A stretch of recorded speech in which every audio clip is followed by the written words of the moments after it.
Welcome in, everybody. It's Zach here. It's week 6. Having a not super great morning game going on here between the Jaguars and the Bears. They play in London right now. It's the fourth quarter. The Jaguars are down 35-10, so I think the Jaguars might just suck, everybody. Not exactly news. Nothing really crazy happening there. The Bears defense is legit.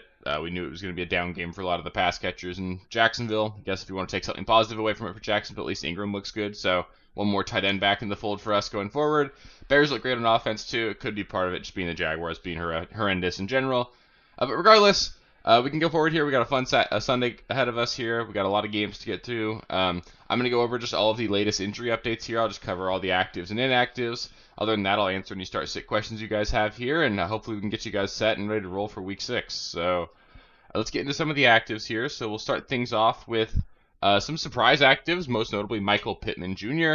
He's going to be active today. I'll talk about it with the inactives as well. But Anthony Richardson's going to be inactive today, so he's the emergency third-string quarterback. We're going to see Joe Flacco again. I don't expect a huge amount of production this week between Josh Downs and Pittman. Like, this Titans defense, it's pretty good, so I don't want to get too excited about what we're going to see out of this team. But it's tough, obviously, to trust Pittman. I advised somebody to play Pittman over DeAndre Hopkins this morning, so if that's the kind of decision you're making, obviously you can do that. But I don't expect a whole lot. I would prefer to play Josh Downs over Michael Pittman. I just think he's a more reliable option. But both those guys obviously get a big boost just because Joe Flacco is a much better passer of the football at this point in their careers.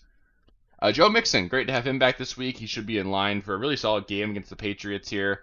Game environment where we do expect the Texans to win pretty handily. I think Joe Mixon's in line for, I won't be shocked at all if he scores this week. It's always scary with these guys coming back off injury. The workload's always up in the air a little bit, but I would be playing Joe Mixon this week. Deontay Johnson, he'll be active in this one.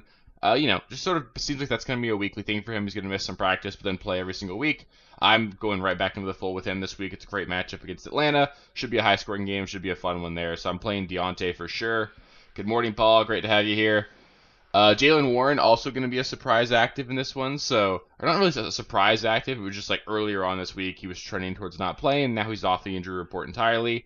I wouldn't play Jaylen Warren, but Najee Harris has not looked great. It makes Najee a much less ideal play this week against the Raiders, just because he's not going to have all of the work. So I think Najee's a low-end RB2 here. Not even necessarily that. In one league I have Najee. I'm playing Antonio Gibson over him this week. So we'll talk about later. Ramondre Stevenson's going to be inactive. So I think that's an option for you if you need to do that. David Njoku, he'll be active this week. Not expecting a whole lot there. Hopefully you don't need to play him. I'd like to see what's going to happen with him for a full week, but it's not a bad matchup against Philadelphia. You could certainly do worse. And then Christian Watson, he's going to be active this week. It makes me a little bit more worried about playing somebody like Dontavian Wicks. I still think Tucker Kraft's a great play. I still think Jaden Reed's in your lineup, but I think beyond those guys, it's kind of a bit of a crapshoot, so I don't really want to trust any of it. Like Watson, I can't imagine playing him, but he could certainly have a 60-yard touchdown at some point. Wicks, he could obviously have a blow-up game. Romeo Doubs is going to be back here. It makes me not really want to play any of those guys other than Reed and Kraft, but if you needed to, you could certainly do worse. Next, we got some inactives here, so we'll start things off with Jonathan Taylor and Anthony Richardson. So the Colts, they're going to be missing this star quarterback and star running back. I think Trey Sermon's in line for a low-end production game if you need to play him. Tyler Goodson kind of looked better than him last week. So I don't really expect a lot out of Trey Sermon, but if you need to play him, you can. Brian Robinson going to be inactive this week against the Baltimore Ravens. It makes Austin Eckler a really solid play. I think he's basically a must-start right now. And then Jeremy McNichols, if you need to play him, a really desperation play, he should get some work, but I don't really want to go there if you can avoid it. Rachaad White, he'll be inactive. Makes Bucky Irving a really solid start. If you're like me in a couple leagues, we've got both Rachaad White and Bucky. It's kind of nice that he's inactive because now we'll see a bit more of a consolidation of touches there. So I've got no problem with that. Hopefully Rachaad White can get healthy here, but I think Bucky Irving's in line for a great week. Ramondre Stevenson, like I mentioned earlier, he's going to be inactive, so we should see a healthy dose of Antonio Gibson this week. Kind of a big Antonio Gibson fan. It's fun watching him play. Hopefully he can do a lot. I think he'll actually be in line for a decent game. I'm pretty excited to see him put up, he'll get 15 touches this week. I bet you'll get 10 to 15 fantasy points, maybe more if he scores a touchdown. So expecting a good game out of him this week. Next up, we've got Malik Neighbors. He will be inactive this week. Just a little bit concerning now. This is 2 weeks in a row he's going to miss with that concussion. He had 10 days prior to the last game, so this is 17 days later, still dealing with it. Hopefully he gets back sooner than later, but until then, Darius Slayton and Wan'Dale Robinson are both pretty solid plays if you need them. Nick Chubb going to be active this week or inactive this week as well. He's trending in the right direction here. It'll be good to see him on the football field in the next couple of weeks here, but not going to happen this week. It's just going to make Jerome Ford a low-end RB2 if you need him. Luke Musgrave will be inactive, was actually placed on IR. So Tucker Kraft right back in your lineups this week. I think he's a must start. Zay Jones, his suspension's over. If you guys don't remember, he signed with the Arizona Cardinals. Suspension's over. He was suspended for the first 4 games, so he is back and eligible to play, but he's out this week with a hamstring injury. Sounds like it could be a little bit before he comes back. Just makes me trust Harrison, McBride, and then if you need to go somewhere, Michael Wilson's in line for at least a little bit of work this week. And then Robert Woods should be inactive this week. It makes me a little bit more comfortable playing guys like Tank Dell.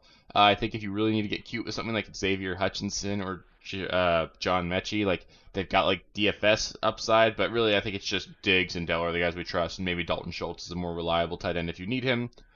Beyond that, Paul, should you go Jeremy McNichols or Braylon Allen? Wow, it's a tough one.